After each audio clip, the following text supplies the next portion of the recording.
አቤት እናትነት ሚስጥሩ ረቂቅ ወረት የሌለበት ፍቅሩ የማያልቅ አቤት እናትነት ሚስጥሩ። አሰላሙ አለይኩም ወራህመቱላሂ ወበረካቱ። ውድና የተከበራችሁ ወደ ሎን ቤተሰቦች እንደምን አላችሁ? ወደ ቤተሰቦች ከኔ ጋር ያለው ሰላም ከእናንተ ጋር ይሁን እያልኩኝ ላይክ፣ ሼር፣ ሰብስክራይብ በማድረግ እንደምታበረታቱኝ ተስፋ ያደረኩ ዛሬ እንግዲህ ምሳሌ ክፍል 161 ይዘን መጥተናል። ክፍል 161 ምሳሌ እጅግ በጣም ገራሚ ያደረገው እንግዲህ መድብል እንግዲህ እጅግ በጣም ውድ የተባለ ዳይመንድ እንደነበረው ነው የታወቀው። አንተ ግን ድብቅ ነህ። ምን ለመሆን አስበህ ነው ይሄን ነገር ያልተናገርከው ሚስጥሩን እየደበቀው ሲባል እንግዲህ እኔ እስር ቤት በነበርኩበት ሰዓት ዳይመንዱ እንግዲህ እንዴትና በምን ምክንያት እንደሚሸጥ እርግጠኛ አይደለሁም። አለበለዚያ ግን ለእሷ ምንም አይነት ቢሆን መስዋዕት የመክፈል ግዴታዬ ነው። እኔ በምሳሌ የምጨክልበት የአንጀትም ሆነ ልብ የለኝም። ይሄን ልታውቁልኝ ይገባል ይላል። ግን ደግሞ በጣም የሚገርመው ነገር ሞገሴና ብሩኬ በጣም አዝነናል። ያዘንበትም ግን ድብቅ በመሆነ ነው በማለት አሁንም ብሩኬም ልተኛ ሞገሴም ልሂድ በማለት በቁጣ ይለዩታል። እዚህ መካከል ቅድስቴና መድብል ይቀራሉ። መድብል አንተ እኮ ለእኛ ብዙ መስዋዕት ከፍለሃል፣ እራት ላቅልብል ሆይ ለክፋት እንደማታደርግ አውቃለሁ፣ እርግጠኛ ነኝ በማለት ቅድስቴ ግን የሚለውን እየሰማሽ አይደል? እኔ ግን ጥፋተኛ ነኝ ብለሽ ታስቢያለሽ? እንዴት በዚች በትንሽዬ ልጅ የምጨክንበት አንጀት እንዳለኝ ይመስልሻል? ሲላል እንደማትጨክን አላውቅም። ግን ደግሞ የሚገርመህ ዳይመንዱ ከየት እንደመጣ አያውቅም። ዳይመንዱ የተገኘበት ምክንያት እንግዲህ በህግ ወጥ እንጂ በህጋዊ አይደለም። ግን ደግሞ በሚገርመው ነገር ጊዜና እድሜን በካሌብ ምክንያት ስላጠፋሁ ለኔ ሲያንስ እንጂ የሚበዛ አይደለም። ቢሆንም ግን ለምሳሌ ስል ሁሉንም የምከፍልበት ግድ አለኝ። ካሌብ ግን የሚሆንበትን ነገር መላ መፍጠር እንዳለብኝ አስባለሁ በማለት ያወራሉ። ቅድስቴ ደግሞ እሺ በቃ እኔም አረፍ ልበል፣ አንተም ተነስና አረፍ፣ እራት ማትበላ ከሆነ ምንም ማድረግ አልችልም በማለት ብቻውን ትታው ትሄዳለች። መድብል ደግሞ እያሰበ ምንድን ነው ማድረግ ያለብኝ ካሌብ የሚባለውን ይላል።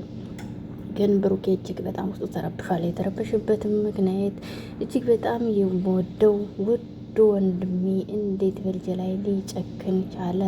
ይህ ነገር እጁ ላይ እያለ እጅግ በጣም ያስባል። ግን ልንገርህ እኔ እኮ እርግጠኛ ሁኜ ትለዋለች ቅድስቴ። ምክንያቱም በምን እንደመጣና እንዴት የምታውቀው ታሪክ የለም። ግን ደግሞ ይህ ካሌብ ተብዬው ከዝና እንደሚበልጥ ግን ተረድቻለሁ ትለዋለች። ቢሆንም ግን ይሄ ነገር እስከሚሆን መቼም ቢሆንማ ብቻውን ልተወው አልችልም ይላል ብሩክ። እንግዲህ በዚህ መካከል ሰፈሩን ለቀን ብንወጣ ይሻላል በማለት ቅድስቴ ምርር ብላ ተነግረዋለች። ከመከራ ላይ መከራ እያመጣችሁ እኔ ግራ ተጋባኝ። እኔ የፈለግኩት አንተና ምሳሌን በሰላም መኖር እንጂ ህይወትን በሰላም ለመመስረት እንጂ እያሰብክ ያለሁት በጭንቀት አይደለም። ጭንቀት በቅቶኛል ካሁን በኋላ በማለት እንግዲህ ቅድስቴ ለብሩኬ ትነግረዋለች። ያልፋል ይላታል። ሞገሴ ከሉላ ጋር ያለው ሁኔታ እንግዲህ የካሌብ ውድ ነገር ከመድብል ጋር ለሰውየው በምንም ሆነ በምንም ሊፋታው አይችልም ትላለች። እንግዲህ መድብል ማለት ሁል ጊዜ በምንሆነው ሁኔታዎች ከጎናችን የነበረ ውዱ ስጦታችን ስለሆነ ጀርባችንን አንሰጠውም፣ ያለን ሁሉ መስዋዕት እናደርጋለን ይላል ሞገሴ። ሉላዬ ፍርሃቷን እንግዲህ ብትገልጽም ግን ደግሞ ከፈጣሪ በታች እኛ ግን ከጎኑ ልንሆን ይገባል፣ ለአንቺም ደግሞ ያለሁልሽ እያለ ቢያጽናናትም ሉላ ግን እጅግ በጣም ጨንቋታል። በቶሎም ያልቅም አልመሰለኝ፣ ጭንቀቴም ቀጠለ። ግን ደግሞ የብሩኬና የቅድስቴንም ሰርግ ለማየት እየጓጓሁ ነበር ይላል። ሉላዬን ያልኩሽን ብትሰሚኝ ደስታችን የምናጣጥምበት ቀን ይመጣል። እንዲሁም ደግሞ ስታስቢው ሊቀማን የሚችልለም ደስታችንን በማለት እንግዲህ ባለውለታችንን ሁሌም ከጎኑ ልንሆን ይገባል ይላሉ። ለካሌብ እኮ የሰበዝ ያክል የምትቆጠር በጣም ጥንጥዬ ገንዘብ ነች እቺ። ምክንያቱም በሚሊዮኖች የሚያወርድ እኮ ነው። ካሌብ ማለት እጅግ በጣም ባለሀብት ነው። ስለዚህ ብዙም አይጭነቅሽ ይላታል። ደግሞ የዛሬው ምሽት እኮ ደስ የሚል ነበር ስትለው፣ ወደፊትም በራሳችን ቤትና በራሳችን ደስታ እንግዲህ እንኖራለን ሁሌም እያለ እንግዲህ በደስታ ይሞላታል። ተስፋ አለኝ እንግዲህ ተስፋ አልቆርጥም እያለች ሉላ እንግዲህ ወደፊት ትጓዛለች።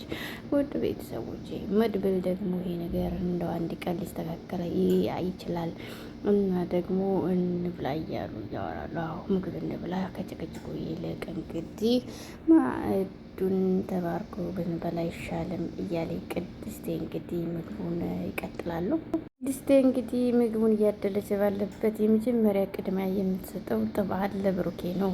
ብሩኬ የቤቱ ሞገስና ምሰሶ አይደል? ከብሩኬ ቀጥሎ እንግዲህ ያው አንተ በማለት ሁሉም ይስቁባታል። ግን ለሁሉ ነገር ቅድሚያ የሚሰጠው ለብሩኬ ነው። ለቤቱ ምሰሶ ይሏቸዋል። እንዴት ነው ቤተሰብ?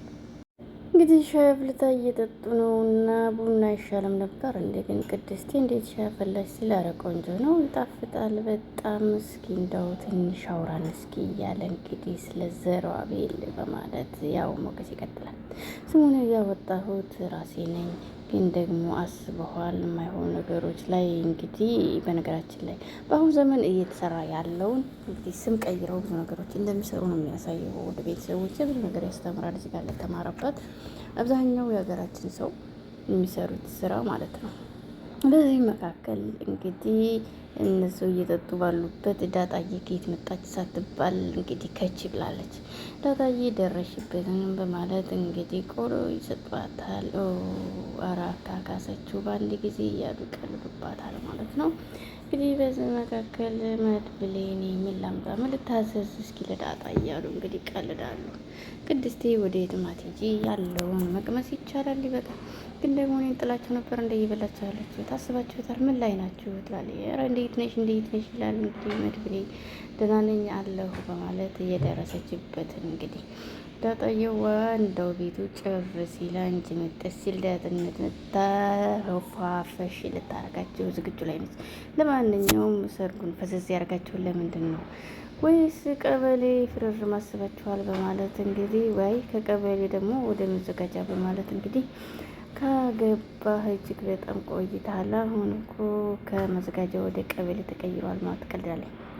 ለማንኛውም እኔ እንግዲህ ይቅርታ ምሳ ላይ ነኝ ከምሳ ብላ እያለች እንግዲህ ቀልዷን ትቀጥላለች። ይቅርታ ምሳ ላይ ነን ለመፈራረም አንቺ እኮ ምሳሌንም አፈቀላጤ አርገሻት እርፍ አረግሻት እርሜ ላንቺ በማለት ይቀልዳል። ለማንኛውም አትብዘዙ በማለት ውሃና ምሳሌን ጓደኛ ማማቾች አድርጓት በዛው መንግባባ በማለት እንግዲህ ለሰርግሽ ይጥሪያቸውና በዛ ነው የምትተዋወቀው እያለች ትቀልዳለች። ዳጣ እንግዲህ መልስ አታጣም።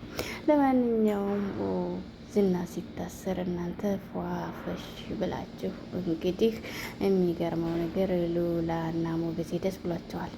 ለማንኛውም እርሜ ለመድብል እኛ እኮ ነፃ ወጥተን ከባለቤቴ ጋር ፈታ እያል ነው በማለት ዝና ሸፍ የገባ ስለትችላት ገቢ ብትሉ እጅግ በጣም የተሻለ ነው በማለት ለማንኛውም ለመጨረሻ ጊዜ እንዲለቀም ያልነው ስትላት ሌላም አለ ማለት ነው በማለት እንግዲህ ዳጣ እየፈታ ትላለች። ለጨዋታ ነው ለማንኛውም አትጨናነቅ ይላታል። ሞገሴ በጣም ደስ ይላል።